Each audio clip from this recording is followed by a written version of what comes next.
back on the Zero Hour. I am your host, Richard RJ Eskow. As we all continue to process the events of January 6th, and most of us to breathe a sigh of relief that the inauguration went off with relatively little difficulty, I think a lot of us are still processing what went on there, trying to make sense of it. And I think our tendency as a nation, and certainly the tendency in the media, is to fall back on ahistorical narratives, cliched about everybody on all sides of a conflict like this one. So I'm going to continue our efforts to push back on that now with my next guest. She hasn't been on the program for a while, so I look forward to speaking with her again. Keri Merritt is a historian and writer based in Atlanta, Georgia. She deals with issues of inequality and poverty in the United States. She also, in her research and in her work, focuses on race and class in this country. She's the editor of one book, Masterless Men. She is also working on a new documentary about the Civil War, and she joins us now. So Keri Merritt, first of all, thanks for coming back on the program. Thank you for having me on for such an important topic. Oh, you bet. And when new documentary about the Civil War, you mean the first one, right? I mean, you don't mean the one people are talking about now. And just briefly, when is that going to be out? When can people start seeing it, hearing it, whatever medium it's in? Well, we're just in the beginning stages, but I'm working on this with my business partner, Raylan Barnes of Princeton University. And she and I actually wrote a CNN article together on this storming of the Capitol, this attempted coup, where we are linking all of these kind of problems that we're seeing today to the original Civil War. And that's one of the main reasons why I wanted to talk to you. I saw that article, and briefly, rather than me summarizing it, what was the take the two of you had? Well, obviously, this was an uprising of white supremacy, and it's an uprising that we've seen coming since Trump really started running for office. But, you know, it really reached a crescendo there at the end with white supremacists really seeing, especially in the Georgia election, with the election of the first Black senator and the first Jewish senator in Georgia's history, you saw this white supremacist backlash, this real anger, this worry, this grievance about becoming a minority, essentially, in America. Which is, it's not inaccurate, right? I mean, we are seeing the trends where, and there's always the danger of being misunderstood, especially if you're a white male, as I am, or if you're a white person in general, but of sounding sympathetic to people who deserve no sympathy. So I'm not offering sympathy to violent, hateful people, but there are a lot of people out there whose world is shrinking around them and they don't know why.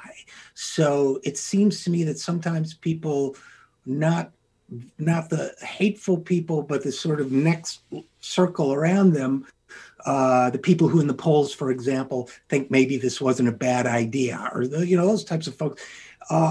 There are people who, they may know that the world is shrinking and they express it to themselves, and parasitic politicians and others convey it to them as well. It's because of immigrants, it's because of Black people, it's because, so the fear sort of transmutes itself along those lines to, well, we can't outlaw abortion because then, people like me won't get to reproduce. I got to have all the guns I want because they're coming for me, and I got to fight immigrants. Do you get what I'm trying to say? That hateful ideas sometimes are strengthened by the lack of an explanation of what's really happening to a lot of people out there. Absolutely. This was, right out of the Jim Crow South playbook. This was taking people who do have a real reason to be aggrieved in this country, people who have been left out of the political process, largely people who have been, left with no health insurance during a global pandemic, oftentimes no unemployment insurance to fall back upon, no help from the government. And as we've seen throughout American history, the easiest way to whip these people into any kind of political frenzy is to use racism and xenophobia. And that's what Trump knew to do from the beginning of his campaign. And what's interesting, though, is those were not the people, right? The poor and working class white people were not the ones storming the Capitol. The people storming the Capitol were really, middle class, upper middle class, and even elite white Americans. And those are the people that I've long argued are the ones driving this. They're driving this this hatred, and in order to keep their power, their wealth, their privilege in this country. Well, that's a great point, Keri Leigh Merritt. And it seems to me that the fear and anger of the genuinely struggling and the rage and hate of people like the ones who stormed the riot are different things. One is born out of struggle and suffering, and the other is born out of rage that the privileges I've taken for granted all my life are being taken away from me. I think about the multiple rioters who said, for example, "This is my house," about the House of Representatives, not in the sense of this is the people's house, but they didn't use the plural, the first person plural. They didn't say, "This is our house, this belongs to all of us, in my house." I heard that from multiple rioters, and that to me is not the cry of the dispossessed. It's the rage of the entitled. And I think that's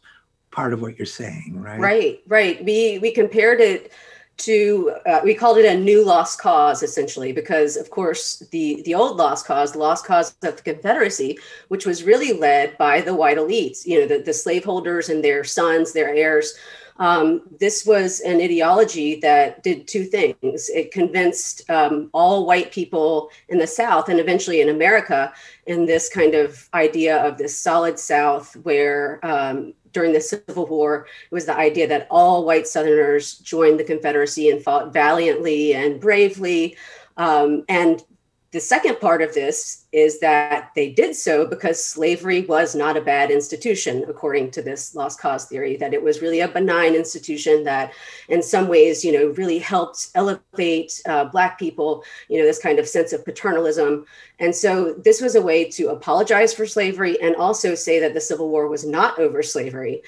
And I think Heather Cox Richardson's new book really shows how this ideology of losing the Civil War and this white supremacist grievance eventually moves westward in the late 19th century and eventually takes over all of United States politics from the point of white supremacy. And it's always this politics of grievance, this politics that people are taking our jobs, people are taking, our income. It's this zero-sum game in America where white people need to hold on to their privilege. It's interesting, Keri Leigh Merritt, because one of the things I was thinking as you were talking is not just westward. I'm from the blue collar parts of New York State. And back when there were like factory jobs in places like Utica, New York, where I'm from, Rust Belt. And I remember the controversy in 2008 when Geraldine Ferraro, also from a blue collar, white working class background, said of Barack Obama, and it was supposed to be just a gaffe and all that, "It's not his turn yet." Well, where I come from, that was kosher, how should I put it, racially coded language, very clearly understood to mean, Richie, these coloreds, they want your dad's job. They don't want to work their way up like we did. They want to come up. And so to me, it feels to me like that's exactly what you're talking about, even though it was, in my case, white immigrant communities, Polish and Irish and so on, Central European. But it seems to me the message was the same, that there's always, it's the outsiders, it's the Black people, it's the dark-skinned people. They won't wait their turn. They want what we've got, zero sum, as you said. So it seems to me like the lost cause, I've always thought of the Confederacy lost cause mythology as being exclusively Southern, but I think what you're saying is it's common among white people, maybe nationwide. Absolutely. Absolutely. No question about it. Many labor historians have made this kind of point, is that it really takes hold in the 19th century, especially when there are labor unions forming, when you have all of these different ethnic groups of white immigrants, as you're talking about. There's this whole literature on how these ethnic groups, who many of them were seen as not quite white, were brought into American society and then kind of made white in their relationship to Black people, essentially. And it was always a question about labor and how to divide laborers and working class people in order for a very small cadre of white wealthy elites to keep, again, their wealth and power. And, and again, we're talking with historian Keri Merritt about the Capitol riot and what follows from it. This mythology, this lost cause mythology, which for a lot of people is the idealized white antebellum South. For people like those in my neighborhood, there might not have been a place and a time, but still a sense of a mythology of something to be lost or something that has been lost. It seems to me, I go back to the Bob Dylan song, Only a Pawn in Their Game, written after the shooting of James Merritt. It seems to me that this is an old tactic of politicians and the powerful economic interests that the politicians serve. Is that oversimplistic, or is there some truth to that? That's not oversimplistic. That's exactly how I would describe it. And again, what we have to do, what you're doing right now, what historians are doing, journalists, we have got to essentially re-educate most white people in this country to the real history, to understanding what really happened in our past, and to understanding even basic civics today and how politicians continue to divide us and really keep a lot of poor and working class whites voting against their own self-interests. So let's talk about that for a second, because it seems to me, from the op-ed you co-authored, and from what we've been talking about, it seems to me there are at least two elements to this manipulation, and one is, maybe three. The zero-sum element that you mentioned is one. The sort of declining state of affairs, the belief that we're sort of in this entropic state of, things aren't as good as they were, and we need to do everything, including violence and brutality, to slow the dissolution of our world, is the second piece of it. And the third being this othering, this idea that it's them, it might be women who want to, it might be, but it's certainly, Black people, it's certainly immigrants and so on. So it seems to me that these three elements in mildly different forms are always being used to distract people from the forces that are really affecting their lives, and then to fire up the privileged to want to protect their privilege at all costs. Does that sort of make sense? Yes. In history, many of us would say that's the Holy Trinity, right? That's what drives analysis in the history of power, essentially, as you look at race, class, and gender. Those three things are what's at the crux of this all. And we've seen it, again, play out time and time again. And I hear so many people say history doesn't repeat, but it rhymes. And you know what? Let's be really honest. There's a lot of times that it repeats, and we're humanists. We study human nature, and human nature showed us, we've been saying for years that this was going to happen. This was going to be the result of Donald Trump's presidency. This was going to be the result of deindustrialization, of basically a failed nation state that hasn't done anything for large percentages of people who no longer have jobs, no longer have identities, and don't feel useful. I mean, we've got to link all of this essentially to the depths of despair as well. I mean, white working class communities are being devastated right now, and they will be more so within the coming months, with the ravages of COVID and people losing jobs and industries from that. I mean, the suicide rates are going to be off the charts. I'm really glad you brought up the deaths of despair, Keri Leigh, because this brings up something that can be a delicate subject, but I think is so important, which is I think there is sometimes a pushback on the notion of white privilege, which is a very real and powerful and negative force. But sometimes I think it's applied against the wrong people. So, and what I mean, and let me be clear, what I mean is that it's one thing to dismiss the well-to-do people at the Capitol riot who are outraged at the loss of their privilege, which is clearly apparent by the amazement some of them are expressing at the idea that there might be legal penalties for what they did. But then you sometimes find that concept used against somebody, let's say, in a farm town in Arkansas or somewhere else where the jobs are gone and are never coming back, who hasn't worked in 10 years, just buried a child or a sister or a brother or a wife or a husband to a death of despair. I don't think they experience their lives as one of privilege if they happen to be white. Of course, many of those people are not, but I've lost somebody very close in my family to a quote unquote death of despair, myself to an opioid overdose. So it's something of a personal subject for me. But I think, you mentioned the Holy Trinity of race, class, and gender. I think sometimes the discussion of two of the three is used to exclude the third, which is class.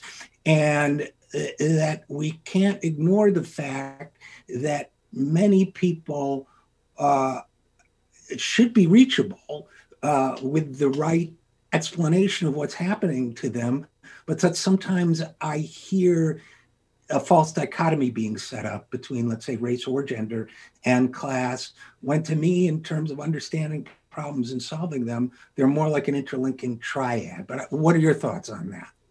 You've got it right. You would be a great student. That's exactly how I would describe it. I think that for a lot of Americans who live in big cities, who are well educated, they really, really don't know what rural America is like. They don't know the pain that most people in rural America are experiencing right now and will experience. One hopeful thing I will say, because of course I'm joining you from Georgia, I live in Atlanta, so we're still kind of, I haven't even processed everything that's happened in our state in the last few years. But we knew that this blue wave was coming. And part of the way that Stacey Abrams and all the amazing grassroots organizers did win the state was that they went out to these poor and working class whites in rural America and really campaigned, around them and told them the economic realities of what would happen, if they voted for these politicians or these policies.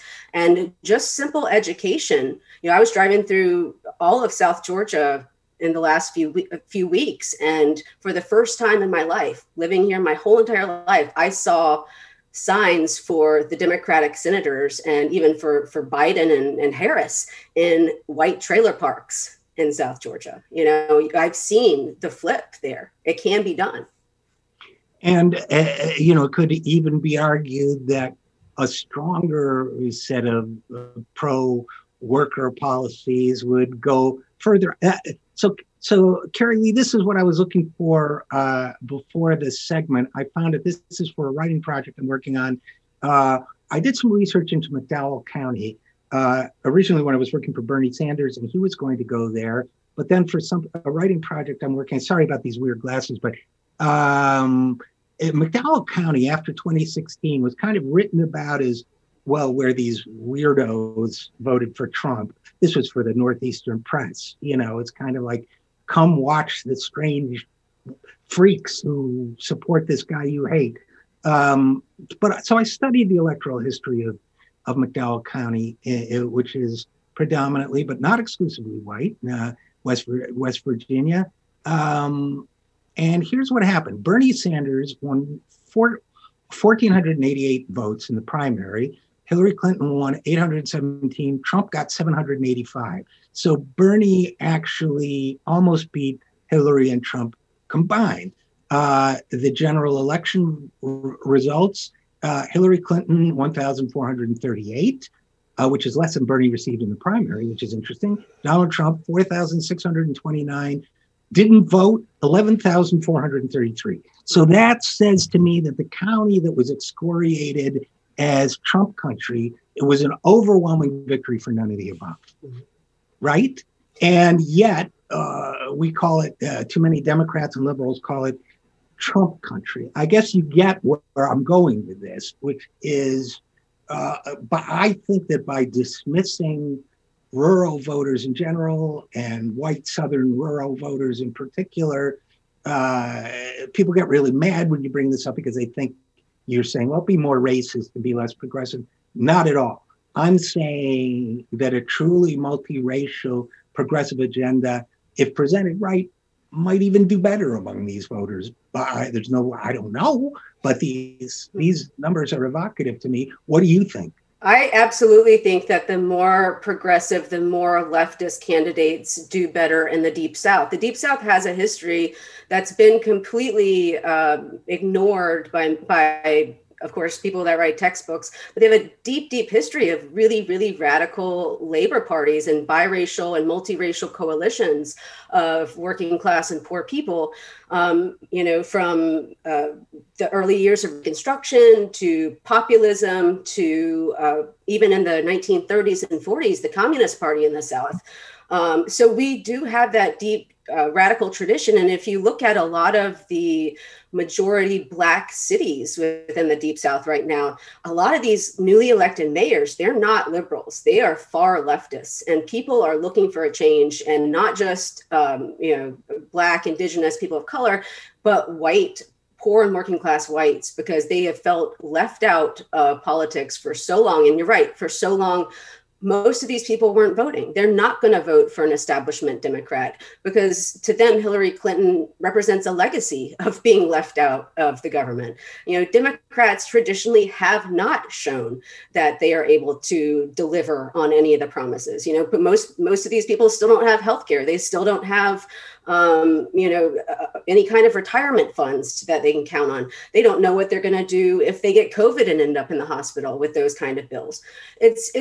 It shows that we are in many ways a failed society and a failed state because neither of the two parties is able to offer basic things that every single other developed nation in the world offers its citizens. Neither of our two parties consider healthcare a human right. Neither of our two parties consider housing a human right. And that's kind of mind-blowing when you think of how much wealth we have.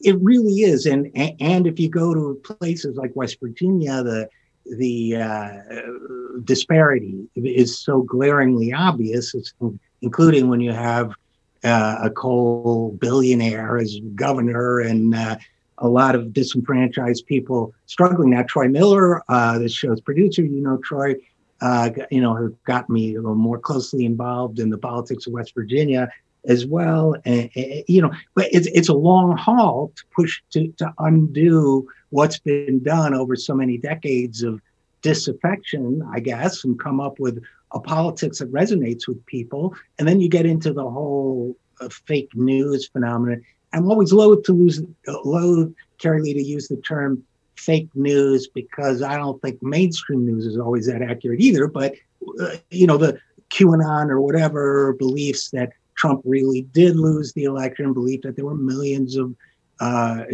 invalid votes counted for Clinton and Biden. We could go on, whatever it might be, pedophiles, whatever it is. And yet the fake news phenomenon seems to me, too, to be related to the history that you're talking about, right? Because the whole lost cause mythology seems to be fake news. And the whole idea that Robert E. Lee was a gentleman who, whatever it might be, the notion that of the Southern gentility, the notion that there was a paradisical time when, for white people at least, when everybody had a good paying job until these meddlesome outsiders came along. Seems to me that in one way or another, fake news has been part of our politics especially if you consider fake news a form of mythology. So I guess I would pose a question to you: how are we going to push back against the fake news to get traction in more of these communities? That's the $1 million question, or the multi-million-dollar question, right? It's such a huge thing to tackle because for years, the leaders of our country have undermined education in such a way, especially in regards to civics, in regards to any kind of social studies, government history, that we really do have a nation of people completely ignorant, not only of our own history, but of the political process and how things work, at a basic level. And, there's got to be a real way to kind of combine re-educating people, I think, with a multimedia response, because, historians can write books day in and day out, but, at some point people aren't reading books anymore. And so right now, Raylan Barnes, my business partner, and I are trying to work on this Civil War documentary to do just that. We've got to think of creative ways to reach a wide swath of Americans, something that will entertain, something that will grab them, something that they will actually be interested in watching, but through those conduits, be able to give accurate, intelligent, real history and re-educate America in that way. I keep thinking back to this guy I worked for many years ago who was from rural Virginia. Real nice guy. But I said to him one day, "Do you really think the South's going to rise again?" And he went, "Well, yeah." And I said, "And do what?" Because nobody ever says, what is it going to do? And there was a pause, and he said, "That's a good question. I never thought about it." So I feel to me like, in a much less benevolent way, that's the rioters, for example. I mean, they thought they were going to rise again, right? Everything was going to be fine if they just snapped to. And I think you're right. I think they were living out what they thought was a tradition of heroism. I think they were really the British soldiers in the War of 1812 more than anything else, but they thought they were the patriots of old and all that.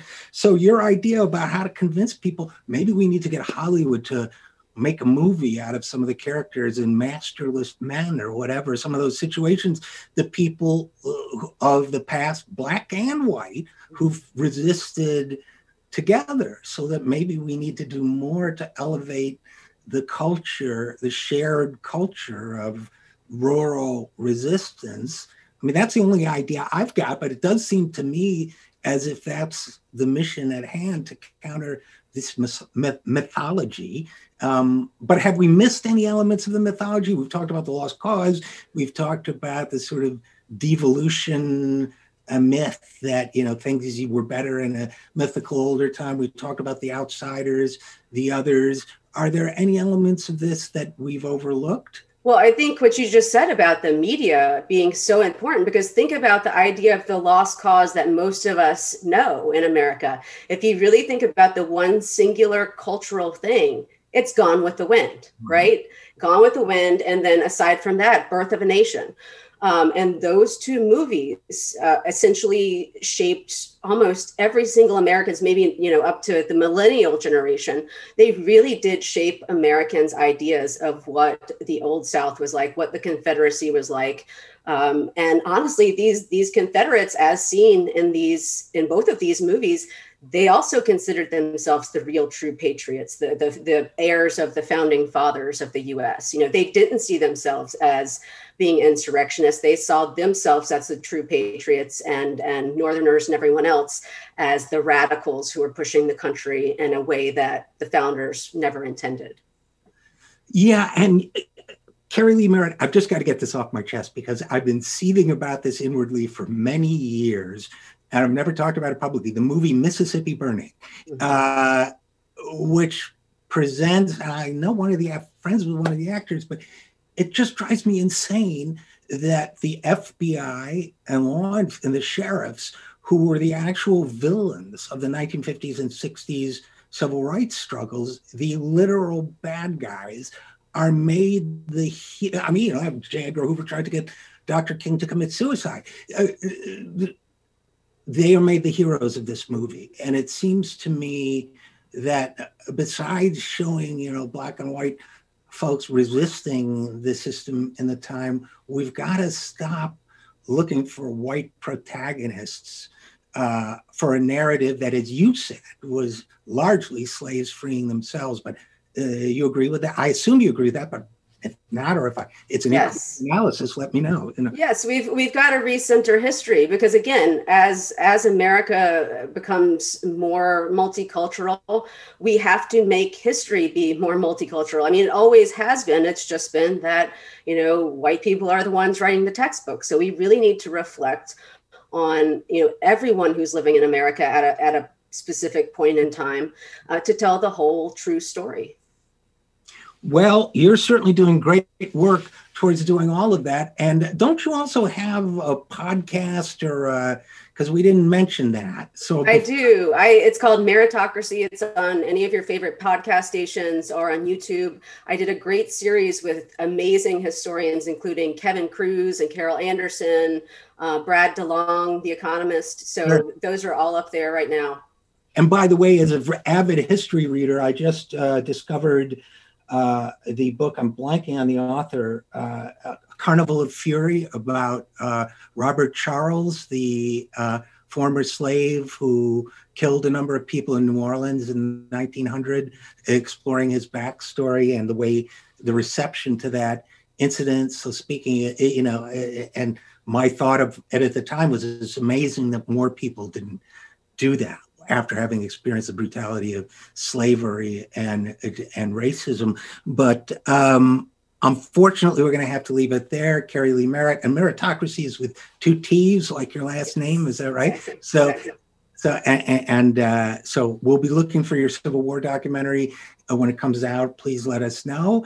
And as always, thanks for your insight. Thanks for co-authoring this op-ed. And as always, thanks for coming on the Zero Hour. Thank you, Richard. Stay well. Thank you. You too. And we'll be right back after this. I am Richard RJ Eskow, and you're listening to The Zero Hour.